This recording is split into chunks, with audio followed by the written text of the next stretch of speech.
Greetings! It is I, Tantus Van Dracovin, Lord and Emperor of the Dracovin Empire, and welcome. It is time to continue our talking about the 2016 winter animes and introducing them to your BESM games. And this is the part we're talking about, BESM games. So let's just dive right into what we're talking about and go with Reikenzan. So for this one, I think what you should do is you should make your peoples members of the Reikenzan clan. And what you should do is you should have them that they're past the test, because I think that's probably the easiest way, is move them past that test where they're sort of incorporating new members and make them students. You might not have to make them as powerful as some of the students they show in the anime. I would just make them more the average student, but you could have them go on similar quests. You could have them go on quests where they might have to defeat monsters, might have to compete with rival clans, might have to compete with each other, might have to compete like gathering materials like special herbs and stuff. You could have them go on special tests that are involved around any of these. You could have them doing sort of classing lesson things where they're all learning like sort of mystical arts and sageness. And I would sort of leave out the studying, the book learning part of it, because, I mean, you could incorporate that again if you really wish to, but I personally would try to avoid it because it seems to bog it down too much in my opinion. But regardless, so I think it would be very interesting to sort of have them evolve as students and maybe become like higher levels and more powerful as the series goes on, of course, and maybe try to become full-fledged sages once towards the end of the series if you want. And I would definitely look to Season 2 when it comes out for some suggestions for going to the next levels and stuff, because only the lower levels are sort of shown more in the first season, and of course the second season is upcoming, so you're going to have to wait for that. Again, you don't need to. You could keep it at the simple levels, and you could do plenty of adventures without having to worry about getting to the higher levels. It's just if you really wanted to, that might be a good place to do it if you can't read the Chinese web novels that is based upon. I forgot to mention, 300 points to that series. I'm almost leaving that out. I want to say 300 points to your characters in that one. So let's move on to the next series, Dagashi Kashi. This one I'm doing 120 points. Yeah, I'm trying to avoid that. Let's get it right off the bat. Anyway, so 120 points, and what I would do is, you're going to have your people, of course, be just normal people, but centered around a candy store. You're going to have all your players be basically owners of that candy or snack shop. Make it sort of like more mom and pop place. Make it rural, wherever you're going to be, sort of you're mimicking the store that Kokonatsu works at. But make it more of a country you think you're more familiar with. Because the thing is, you're going to deal with a lot of sweets and candies, some more obscure, some that people might not know as much. And the thing is, centering in a country that you'd be familiar with the candies and sweets from would help a lot. You're probably not going to, unless you know them very well, you're not going to know a lot of Japanese sweets. If you're from America, you might know some of those obscure American sweets and stuff like that. Granted, there's still a lot more of the big name things, but anywhere you go that's a smaller store, you might find small time things. You might know about some of those little candies and stuff that are sold in these places.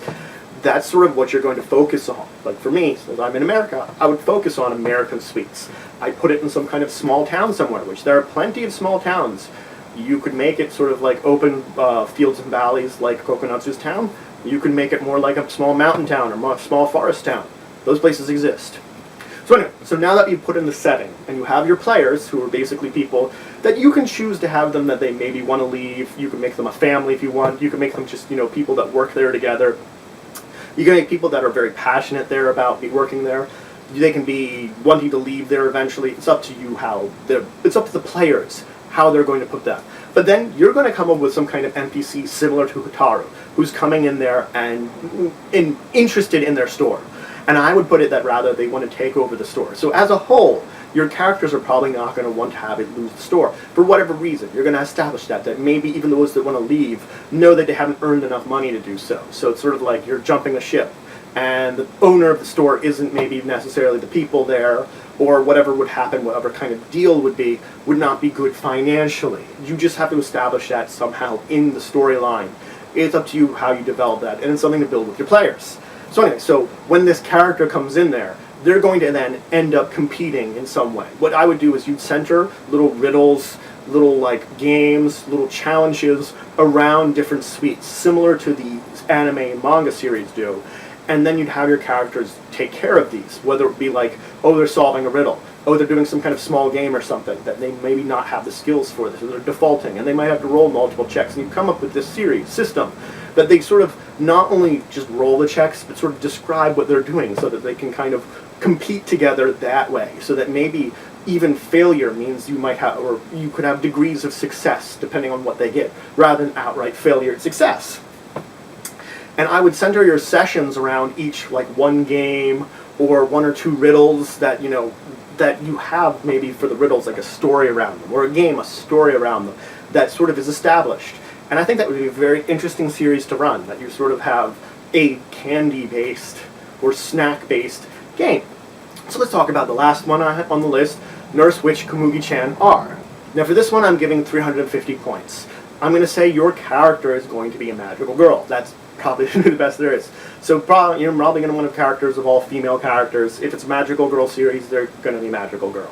It's one of those things. Of course, you're going to design some kind of pet based around an animal. You can go whatever animal you want. It's probably going to be similar to like Usopp and the other animals. You're going to have it designed however you want. It's probably not going to have a lot of abilities to it. It's pretty much going to be your magical associate who's giving you your abilities. And then the characters, of course, are going to be competing to be a legendary girl. But you're going to want it that your characters maybe aren't focused on that maybe they're doing it because they're helping out their little animal friend. That's really what you should sort of keep it to, since that was the characters from the anime. And then you should try to balance the magical girl time with some being idols, or trying to be idols, and then school time. And you sort of, the school time, the idle time, you're probably not going to focus as much on, but you might do little things here and there. And oftentimes, like when they're doing something idle, and they have to balance it with something that they're doing from school, or balance it with something we're doing for Magical Girl, with some kind of monster attack. And definitely try to add like a comedic tone. Make things a little silly, and I think that will help it a lot too, because the series itself is a little silly. So definitely aiming for that is what you're going to want to do to add those comedic tones to it. And try to think of like other Magical Girl series or other similar things, and you can use, or even other idol series, and use information for those to sort of parody it a little bit in the way you're doing things. And that way you can do a parody series.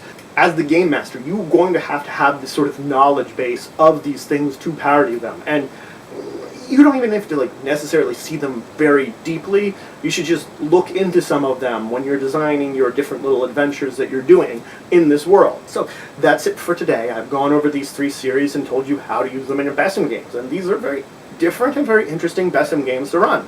So if you have any questions, comments, anything you want to say, anything you think I left out, please leave in the comments below.